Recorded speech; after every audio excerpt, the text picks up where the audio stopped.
Hello, everybody, and welcome to the Colts Cast. We are here to talk about everything and anything Indianapolis Colts. My name is Eric Smith, co-host of the Colts Cast. Alongside me, as always, I have co-host Jamal Lawrence here. Yo, yo, yo. Please be sure to follow us on social media.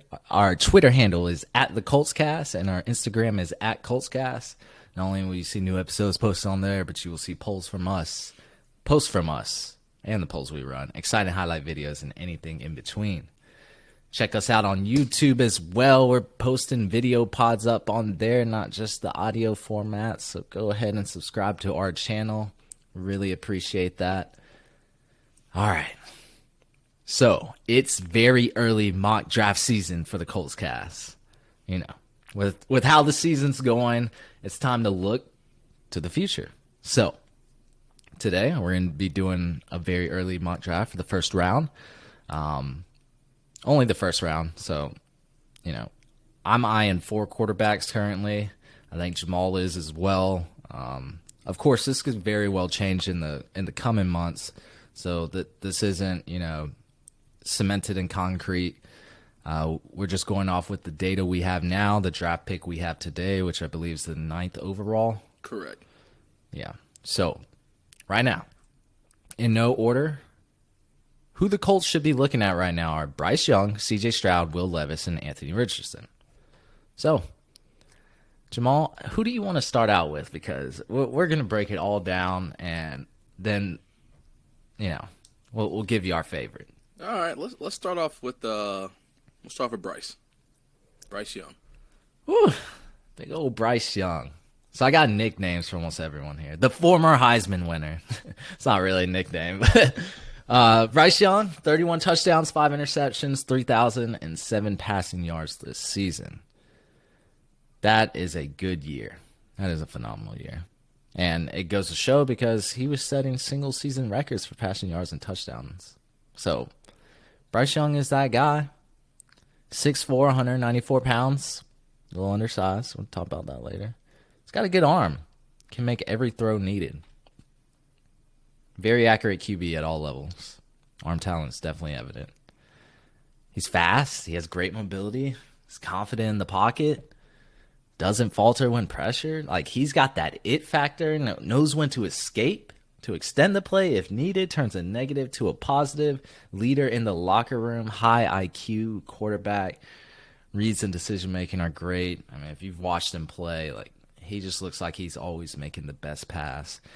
There's a lot to like about Bryce Young. And then I think that's also a pro. He has so many pros and so little cons. And I see why people are enamored by him. The only thing that really goes against him is what, Jamal? 6 foot, 194? Mm-hmm. Size. That's the elephant in the room for Bryce Young. Not only is he only 6 feet tall, which is short by NFL standards, he also weighs less than 200 pounds.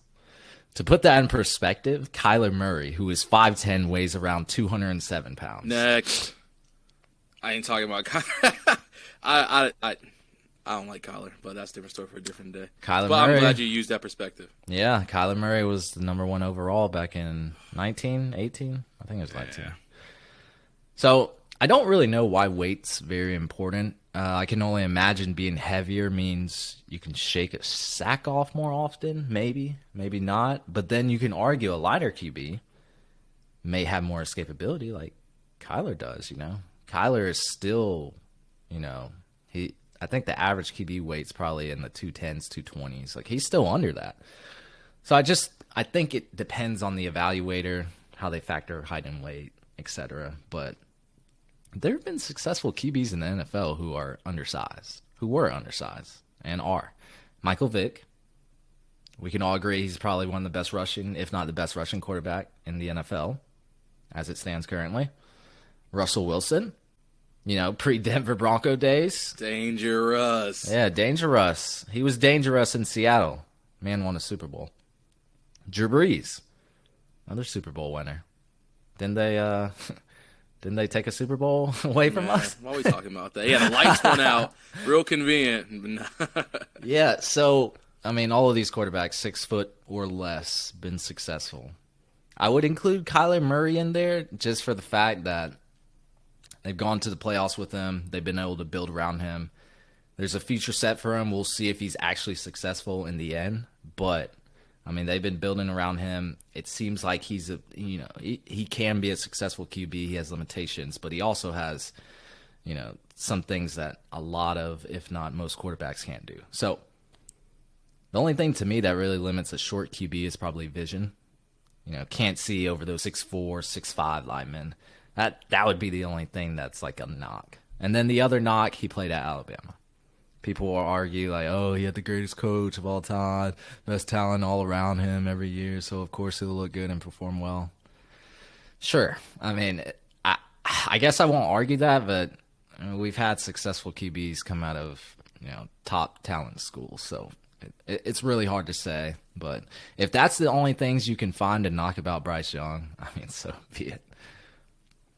Yeah, no, I think the only other one I would add to that for the negative, and this is just, it has to be there, is his injury. Of course, injury did hurt him a little bit this year, but besides that, everything you said, it was good. And you can say what you want to about the quarterback situation being at the Alabama. I mean, look at Jalen Hurts. I know he went to Oklahoma afterwards, but he was still at Bama, and look at him now. He's balling. So I think it can definitely correlate into the league, especially because these quarterbacks that come out of Bama, they have a very, I don't want to say mellow, but they have a very, straightforward mindset where they're not kind of all over the place. Like Bryce, when I watch him play, he's just a fluid in motion. He's going through every single assignment and progression like you're supposed to. So I'm all for that great coaching and the great receivers around him when it comes to that standpoint, because he's not just a loose cannon running in circles trying to get first down. He's actually utilizing his weapons around him. And everything you said about the positives are straightforward for him. I mean, again, I'll repeat myself. I really like the way he plays. I like his game where he just goes in the game. He doesn't get flustered whenever something bad happens, because Bama season obviously didn't turn out the way they wanted him for them this year. But even after some of their losses, it was never like a feeling of we need to see what's next for our quarterbacks at Alabama. No, Bryce just came back each week and just did it again and again. We see him come back in plenty of games where he's again and again. Minus, I think that Texas game, that was a really bad one overall for them. But I like his play. I like his standout. And again, his height will definitely be a factor for him. But with the right coaching staff and the right line around him, I like to think that he will progress and continue to get better than when he's in the league. Yeah, no doubt. He's probably going to go top 5. I don't know. We'll see what happens. But right now, he's projected top 5, probably first overall. Who do you want to go with next? Let's shake it up a little bit. Let's go with AR, Anthony Richardson. Talk to me about him. Well, I'm gonna tell you right now, I'm not the biggest fan of him. He's just young. He's young. I like him. I think his play is good, but he's young. I don't think he should be declaring for the draft after basically one okay season in Florida. While you're there, you're in the SEC, you got top-tier talent all around you. Stay another year and develop. Because some of these things about him, when I look at his stats from this year, when I see everything he had going on, I'm just thinking to myself, well, maybe if he could stay and learn a little bit more. I mean, he 53.8% completion percentage, 17 touchdowns, 9 interceptions. I know he has a ton of rushing yards. I think he had for, what was it? 654 rushing yards and 9 rushing touchdowns. So he definitely has some wheels. He can get the ball going whenever he needs to with his legs. But I just think that when you're a quarterback and you have just a mediocre season like that, again, going back to the completion percentage and the turnovers, I really feel like you need to stay and get development. Now, he can get that in the league. I know he can learn how to develop, in the league. That's what the league is for these guys to get to the next level and then really fine-tune everything they have going for them.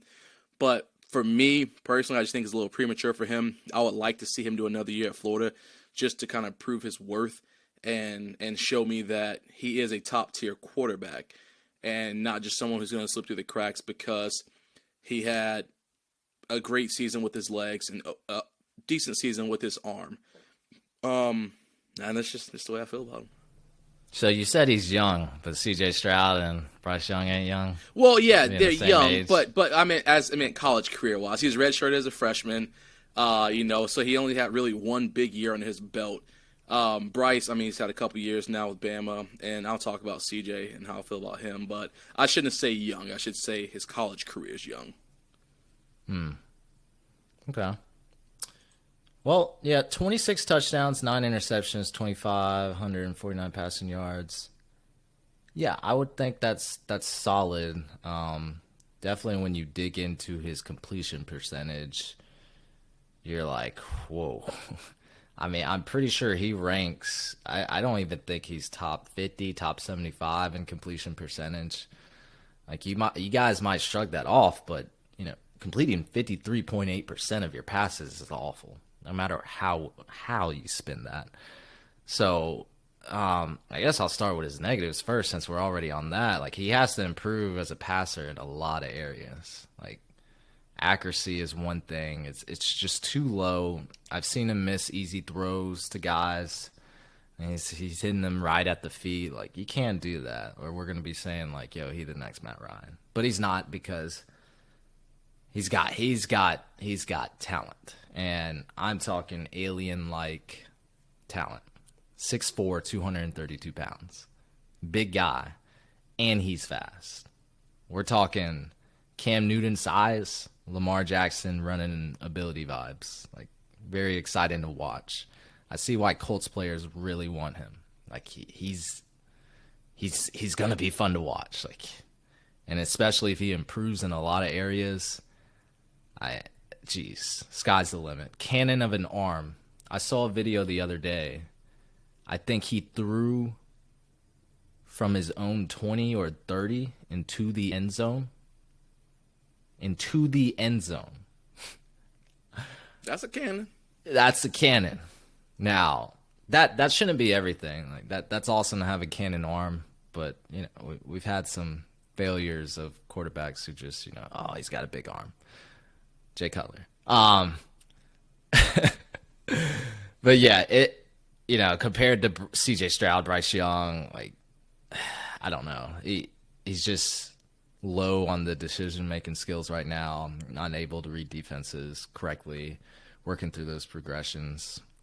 He struggles at times, and I think that's where that low completion percentage comes from. But, I mean, just off his stature alone, I mean, in the cannon of an arm and what he can do on the run, he has the highest upside of any quarterback, in my opinion, currently. All the physical traits are there. The speed, height, cannon of an arm, bruise through tackles, like I was saying. So if he can develop in other areas as a passer, I don't see anyone right now above his ceiling. I think a great offensive coordinator would salivate at the chance of designing plays around this guy. He just has so many tools. I like him. Some people have been comparing him to like Malik Willis. Malik Willis wasn't this size. So, I mean, that's what I have to say about AR-15. Well, no, I'm glad that you made the OC comment, offense coordinator comment, because that was going to be my last thing I was going to say. I do think that his upside is there, but we, as an organization, have had a new quarterback every year for the past 5 years. So I'm not confident with our coaching staff to have an OC who can develop him, or a quarterback coach who can develop him the way he needs to be. And I say that just because we have just recycled quarterbacks through. And I know some are vets and they have this and that, but I'm just not confident in our coaching staff right now, because I haven't seen it happen yet. I know you can't teach, and they're probably going to use the "you can't teach an old dog new tricks" thing, where we have Carson, where you have Matt and Phillip Rivers and all this stuff, where you kind of just said, I'm going to let them do their thing because they are a seasoned vet. We're going to take their word. But that also scares me, because I want to know that if we do get a young guy like AR-15, that we can take the time to develop him, because I don't feel like if Matt Ryan stays another year, he's going to take the time to truly develop a quarterback. That's a different story for a different day. So, I mean, our coaches are going to have to step in and do what they need to do to really fine-tune this guy and learn some of his ins and outs and his pros and cons, and work around that. I do think he'll be an explosive player for us, and I think that we will receive him very well, but I just am not confident from what I've seen with our coaching staff, that we can get somebody in like that and give him the amount of time and the resources he needs to develop. And I hope I'll be wrong, but I just can't say that when we have a new quarterback every single year and we don't do anything with them. So I guess that's why I have more of a negative connotation on him. But I do think if he goes to the right team with like you said, a hungry OC, I mean, it could be dangerous. He's definitely a project quarterback. Like, you shouldn't expect him to, whether he starts halfway through the year, to just really take off. Like, he might see the rushing ability, but if he's having trouble, he plays in the SEC. I mean, I understand that. But if he's having that much trouble, deciphering defenses and things like that, what do you think happens when the speed of the game gets pushed up a notch? When everybody's on your level, when they do this for a living, things change. So, I mean, he's going to have to progress in the right direction. He could be a bust. You never know. But, there's been plenty of guys with a bust that were a bust that just, had cannon of arm, but couldn't develop in other areas. Will Levis. I don't have a nickname for Will Levis. 21 touchdowns, 10 interceptions, 2,406 passing yards. So just by those numbers, I can sit here and say probably didn't produce like the other quarterbacks we're going to talk about on this list. I mean, it's a little less than Anthony Richardson, but, I'm pretty sure Will Levis has a higher completion percentage. So, things like that. So 6'3", 232 pounds, big, strong frame. Just like AR-15, probably not as fast, but cannon of an arm. You can see the velocity on his throws. They're crazy. Pretty accurate thrower. Mobility is still great. So I know we just talked about Anthony Richardson, but Will Levis can still move. There's a reason why people are saying, oh, he could be the next Josh Allen. Like, he's been doing stuff in college that kind of reminds you of him. Offensive coordinators can still use him like that. One big pro about him, just like I was saying with Anthony Richardson, is, playbook opens up. QB power, draw, things like that. Things you can't do with a Matt Ryan, things you can't do with a Nick Foles. It opens up, makes defenses worry, things like that. So that's a plus. I should have said that with Anthony Richardson as well, or did I? I don't know. I think I did. But he's been also operating in a pro-style offense. So he has experience under center. He's not just, third, second down, maybe even first down. You see a lot of quarterbacks in college, they're playing some type of spread offense. They got 4 receiver set, 3 receiver set, 5 receiver set, and they're playing out of shotgun. However, Will Levis has some experience, coming out under center. I mean, that changes the playbook. I mean, it gets very good. So I think he's the most pro-ready quarterback now, just with his experience at Kentucky. But I think he, like everyone, he has some cons. He has some weaknesses. Lack of pocket presence. He needs to work on his anticipation too. Kind of compare it to Justin Fields. We don't know if, some fans, Chicago fans, don't know if Justin Fields will develop to be that type of passer. I think I've seen some flashes this season. But, when I look at Justin Fields, I'm like, oh, he's probably used to throwing to wide open receivers when he was in college. So he only throws it when they're, absolutely open. So he's not anticipating that and trusting his receivers that they can become open when the catch, things like that. So that's what I've seen from Will Levis. I know some Colts fans are turned off about him. I don't know. I mean, I think you can pick and choose cons from every quarterback we're about to talk about. So for sure. And I mean, like you said, we can nitpick all day long and make this. You can make anybody look as good or as bad as you want. So with Will Levis, kind of diving right into him, I agree with everything you said. I mean, Cannon, huge, big guy. I like his style play, but really the biggest thing, and I know I'm super biased towards just because of the way our season has gone, I just get so afraid with the turnovers. I know he holds the ball a little longer than some quarterbacks who are coming out of the draft do. So I know that can be a little bit of a problem. But especially with the way our line has been playing, I would like to see a quarterback who can just, go through their progressions pretty quickly and get the ball where it needs to. But I also understand that the play has to take time to develop. So with the receivers, you got to give them a chance to actually get downfield. So with his size, he can kind of evade a little bit of that pressure and maybe buy himself a little bit of time to let the play develop and get the ball out. I just really get afraid when I see the turnovers. And I can't sit here and say I went back and watched all his film to see exactly where these turnovers were in rigorous situations or they were just a bad pass he just shouldn't have made or what the deal was. So I'm not going to sit here and just dog him down because that wouldn't be fair to him. But the numbers, if I look at hard numbers, I see that it does scare me a little bit. But I do know that's something where, again, when you get to the league, you can start to get development there and learn the ins and outs. And I mean, because we look at his 2021 season, it was significantly a little better. 24 touchdowns and 13 interceptions versus this year was 19 and 10. But he threw for 400 more yards, and his completion percentage was just a hair higher at 66% versus 65%. So he regressed a little bit, but again, I look at that as he's consistent. I see the consistency there for those 2 years. So I do think that he has the chance to kind of step in and do what he needs to. I just will sit here and say all day long that the interceptions scare me a little bit. The other thing that scares me just a hair on him, when I look at his rushing, I know in 2021 he had 376 rushing yards versus this year it's minus 107. That's it's a negative amount, and I know this is a league era now where quarterbacks are definitely more mobile than anything, where they have to be able to the pocket passer. I feel like is just it's gone. Those days are kind of fading away slowly as the Matt Ryans and these guys retire. So I would like to just feel confident that we know we have a quarterback that if they do need to evade some pressure, they can get downfield and make a quick play. You don't need to be a Justin Fields where you're running for 70-yard runs. That's nice and all, but we don't need that. I would just like to see someone who can pick up a quick first down if we need to get a quick 6 and everyone's, lockdown coverage.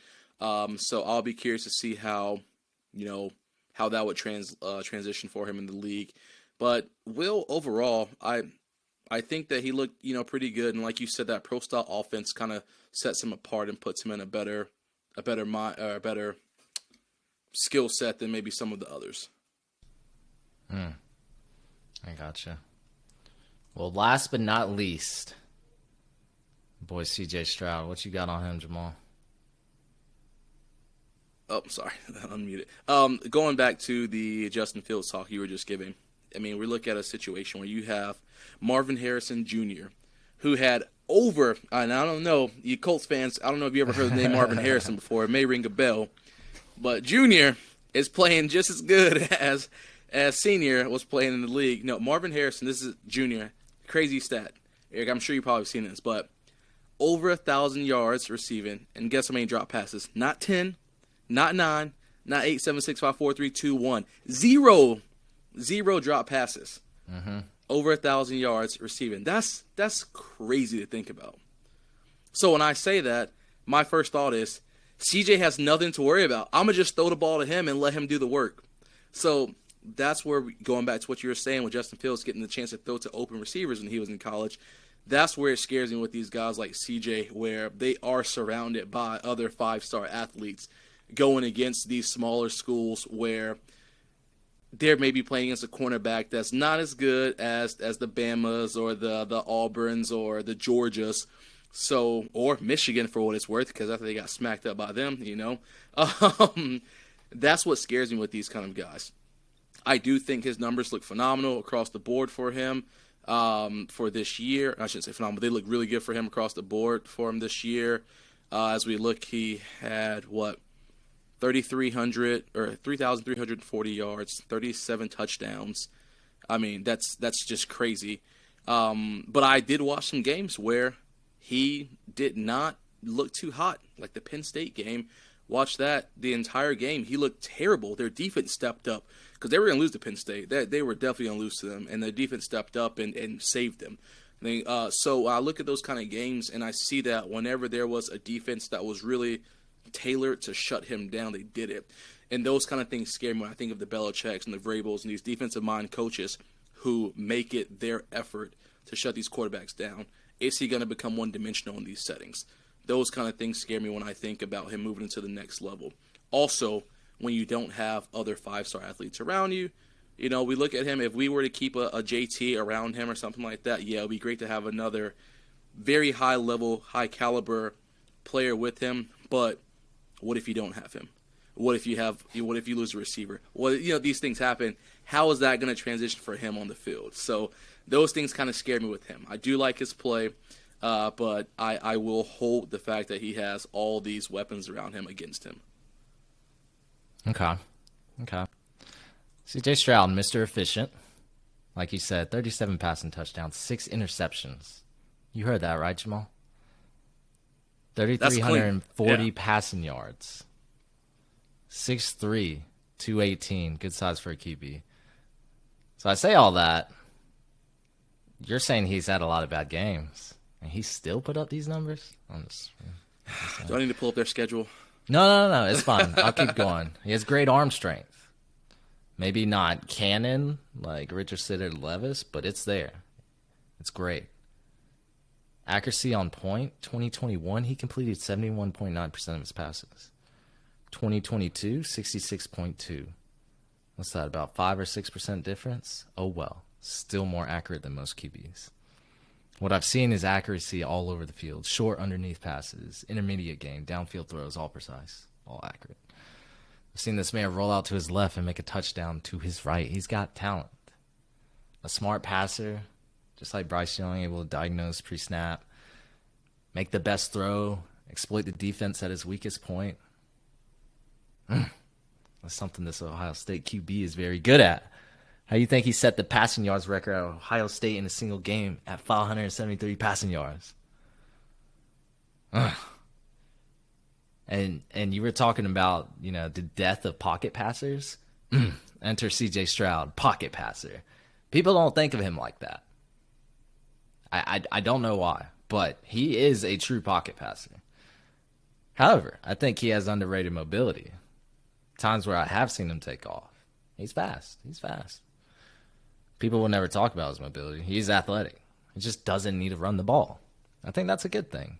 Sure, it's not what people want, when they get a young QB, 21 years of age. But hey, he can make it happen in the pocket and only use those mobility when it's needed. If that's going to be a knock on him, I'm fine with that. One of the other negatives I've seen is his footwork. Who doesn't have footwork issues? Come on, man. That's stuff you can improve on. I'm not too worried about that. So, yeah, I call my man CJ Stroud Mr. Efficient. So, I guess, Jamal, I'll ask this question first. Do we expect to see the Colts draft order stay the same, go up, or go down?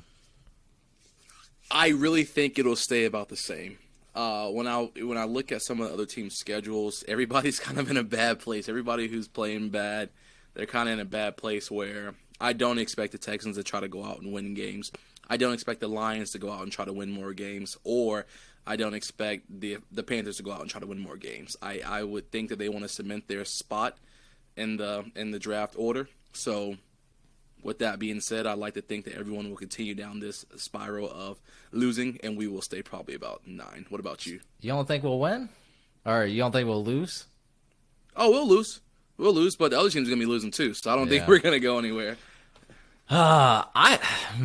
This is tough, but I think we go up a bit. Yeah.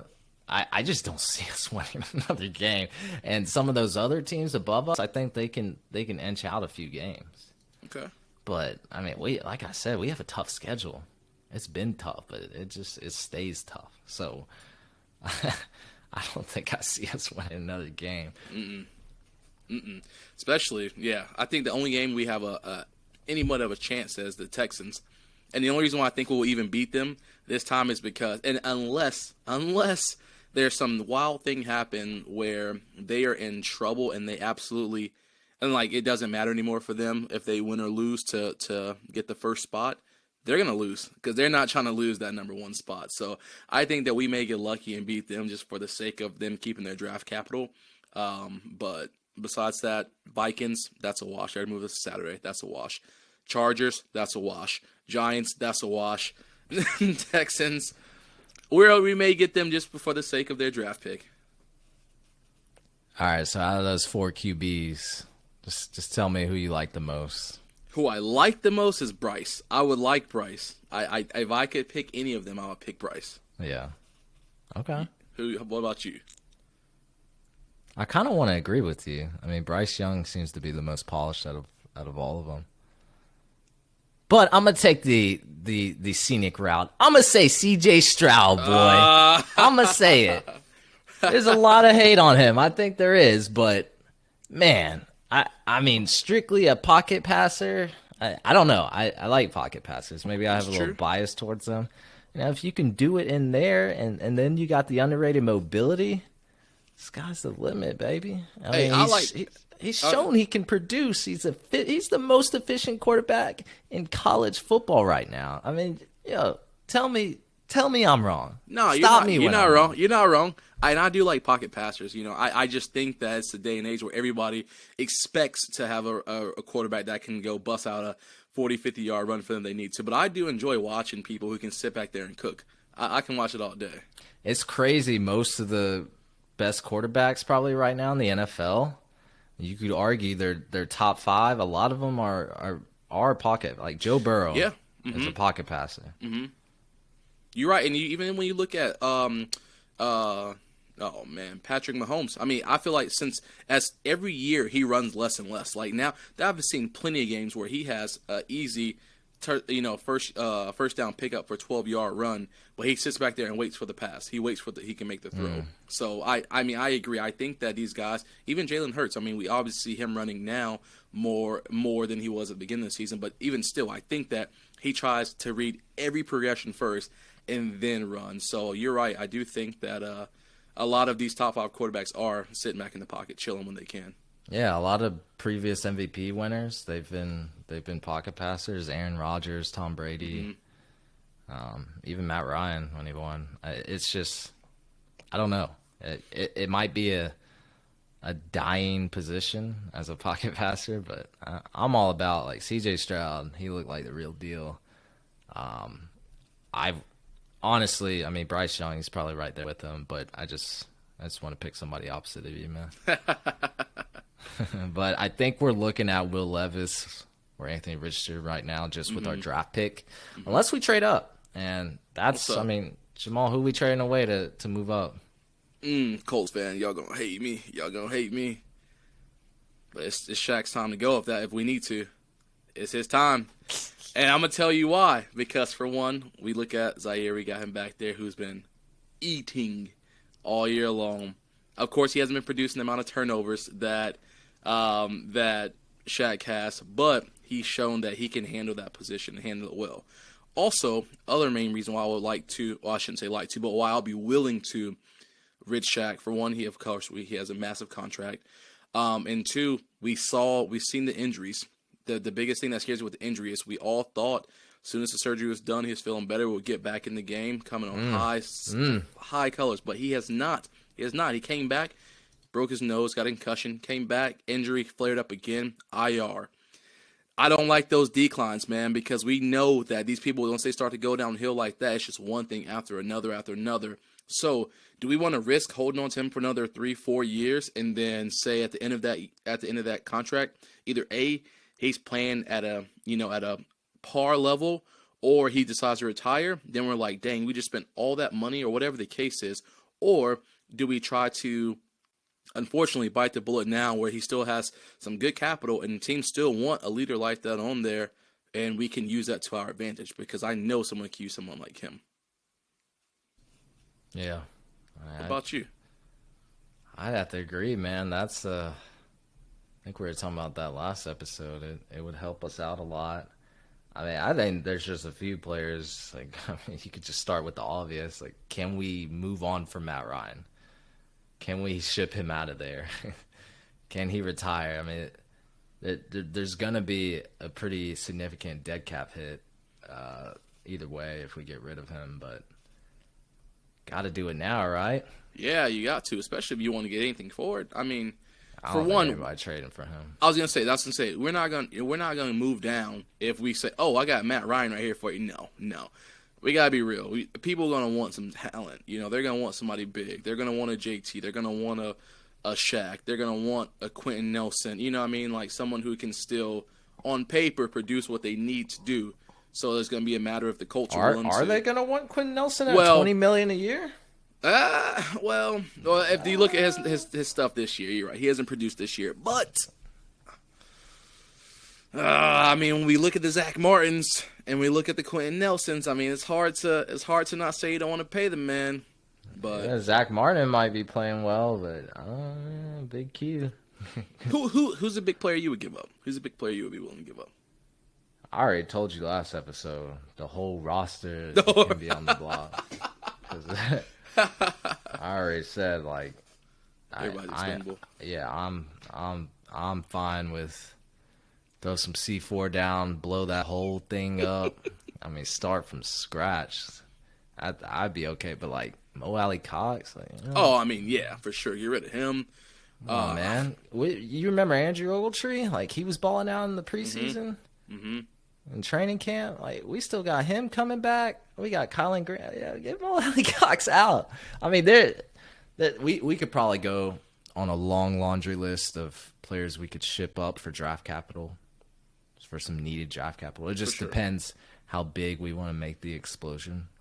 For sure, yeah, no, you're right. Because, I mean, we don't necessarily have to do one huge standout player. We could do a package deal of a bunch of people, you know what I mean, or whatever the case is.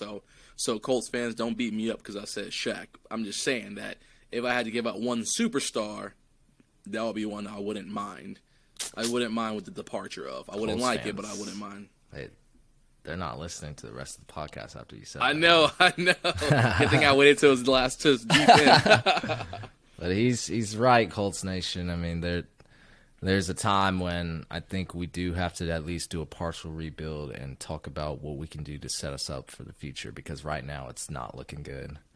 But that's our TED Talk, you know. That's our mock draft first round, very early quarterback edition. I think next episode we might do a non-quarterback edition. All right, I like that. We might do that, so check us out. You know, Chris Ballard, that he gonna want a cornerback anyway. Oh my God, that's gonna be it for us, everyone. Thank you for listening to the Colts Cast today. We are live on Apple Podcasts, Spotify, or any platform you use to listen to podcasts. We'll be back next time to give you some more Indianapolis Colts content. Have a good weekend, everyone. Take care. Have a good weekend.